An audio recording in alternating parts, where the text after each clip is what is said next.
So there's a fundamental principle in marketing. It's not about what you have to sell. It's about what I want to buy. I think this is the message we've been saying a lot at JAMPRO, is that sometimes you make a widget and you're out there selling the widget, but is that widget what the market wants to buy? If it's not, then you may have a problem. And a lot of times when businesses struggle, it's because the basic fundamental of marketing has not been addressed. So I'd like to suggest that the modernization that's going through the sector should be in the context of what will make the market more competitive, what will make your product stand out in that market. Okay. So modernization must address, and I'll go through this very quickly, the capacity issues. Too often we've heard about the nation of samples. The other day a gentleman came down from France. He wanted a container a month, which is 26,400 gallons. Were we able to supply? Sorry, we're not able to supply. And there are also other pricing issues. We also must be able to operate at international standards. This is very important. Countries are securing their borders. What could go across once upon a time is no longer accessible. We must therefore ensure that whatever we do in our modernization, global gap, HACCP, etc., this must be the direction we're going. And when we speak of agriculture, I'm speaking primarily of agribusiness. So it's not just the fresh produce, but the entire product of which we make, emanating from the agricultural products. Of course, the quality must be second to none. We have issues with the United Kingdom, where in 2014, of the shipments that we sent there of mangoes, there were 60 of those shipments that were in breach with fruit fly infestation. If we're going to play on a big scale, we certainly have to improve that. Traceability. This is now the big word in international business. You're selling to whoever that person is in the developed world. He wants to know exactly which farm. You should be able to trace your product to a particular farm here in Jamaica. And that is certainly very vital. Then we want the right variants for target markets. We know that melons, there's a huge interest in melons from the UK, but the melons that they want are not the ones that we sell. So we have to ensure the alignment. For example, I would love for import substitution for us to be selling local peanuts to national, but our peanuts are too small. It doesn't actually work. So we continue to import. So as we build out and we look at peanuts, we want the peanuts that we sell are right for the industry needs. Then of course, market deadlines. A shipment of bananas missed the boat because they went to the port 19 minutes late. That cannot continue. The person eventually got it, but he had to air freight the bananas. God knows where the profit went in that shipment. We have to ensure these things are there. And of course, labor efficiency. Ralston spoke extensively about that. And it took, I mean, the numbers are really just astounding. We have to improve our efficiency there. Now, the area that I'd like to speak to is again, how are we going to really differentiate ourselves? When will the cycle end? Where the little fish get gobbled up by the bigger fish and then another bigger fish comes. That's not sustainable. And the question here, as we look to modernize and looking outward, we have to be cognizant of the trends that takes place. Who's going to be the winner here? The breadfruit, which are already losing the market to St. Lucia in the UK, I can tell you, or the canned breadfruit with a pull tab. Yes? Now, the ladies who both, as I say, hand shell, foot shell, and face shell, they've come home from the cosmetologist. Are they going to be peeling the breadfruit? Are they going to be roasting the breadfruit? They're not going to do it. They're not going to pick out the little red part out of the ackee. So we have to recognize these trends are already taking place, particularly in the UK market. And this company, which has no relation to Jamaica, I must tell you, is producing breadfruit in a pull tab tin. And they're having phenomenal sales. So therefore, as we build out and we grow the breadfruit, we have to look at the formats because things have changed. Personal consumption styles have also changed. And this is very, very important. We are selling to people, we need to know what they want. Then let's take a little look internationally, what's happening. Lifestyle changes. The person's lifestyles, as I alluded to, are changed because we're busy. Does anyone here boil bananas and cook liver in the morning before they come to work? Absolutely not. And more, this is the situation in the world, and the research here tells us is that consumers are now consuming breakfast on the go. We see the spread of the big coffee houses in the United States. And this is certainly what is driving that, because nobody has time to sit and make a breakfast anymore. So therefore the question then is, as we build out our ability to meet the demand for Akis and so forth, will this now be relegated to the weekend, or do we now have to get innovative to see how we can go ahead of the curve and therefore fit our products? So we do have persons who are doing the vacuum pack, the cooking the breadfruit, doing a vacuum pack for it to be frozen, for it to be picked up in the convenience stores.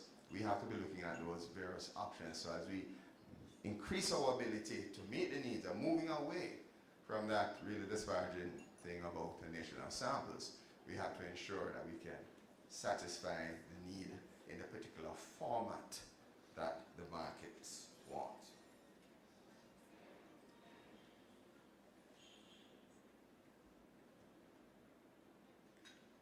Okay.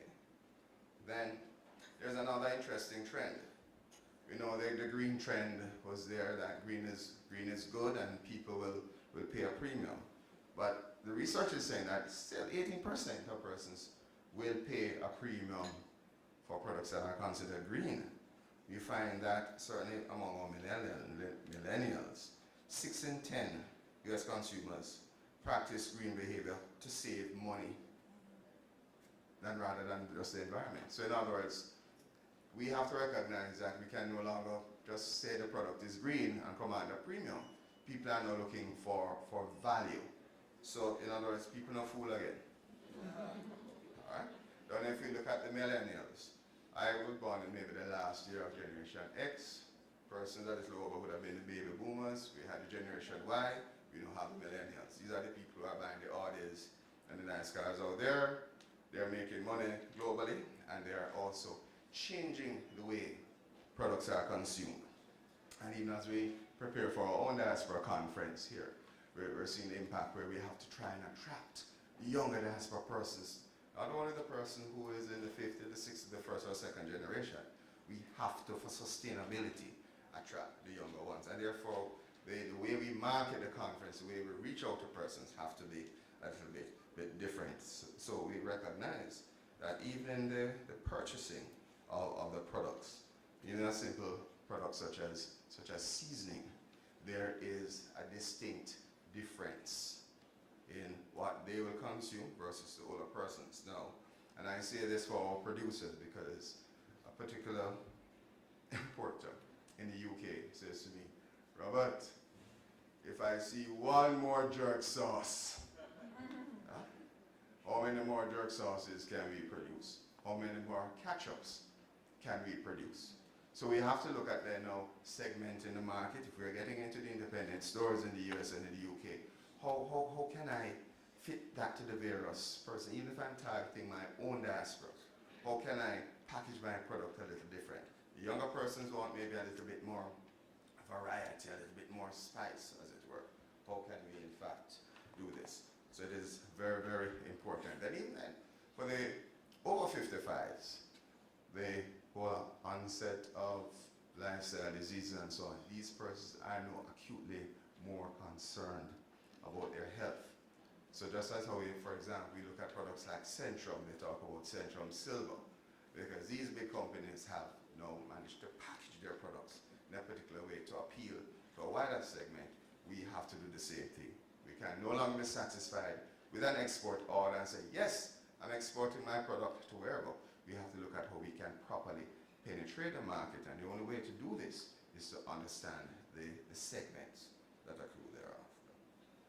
Then more the millennials, they are interested in expanding more into the world, seeing what other things are there to offer. They are also more receptive to convenience foods. They are also experiment more, and they're also more open to ethnic foods. And let us not kid ourselves. Our products have not yet hit mainstream. We're still considered ethnic, and in many stores we're still positioned on the ethnic aisle. There's a lot more we need to do to get mainstream, but for the time being, we have to recognize that we still have an opportunity because of the power and pervasiveness of brand Jamaica. I don't think, as a nation, we have even started to tap into that powerful place just as yet.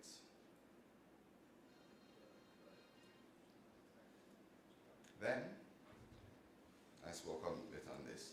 The other thing now, I've heard persons speak about organic, and most of our products are already organic, maybe because we can't even afford the fertilizer.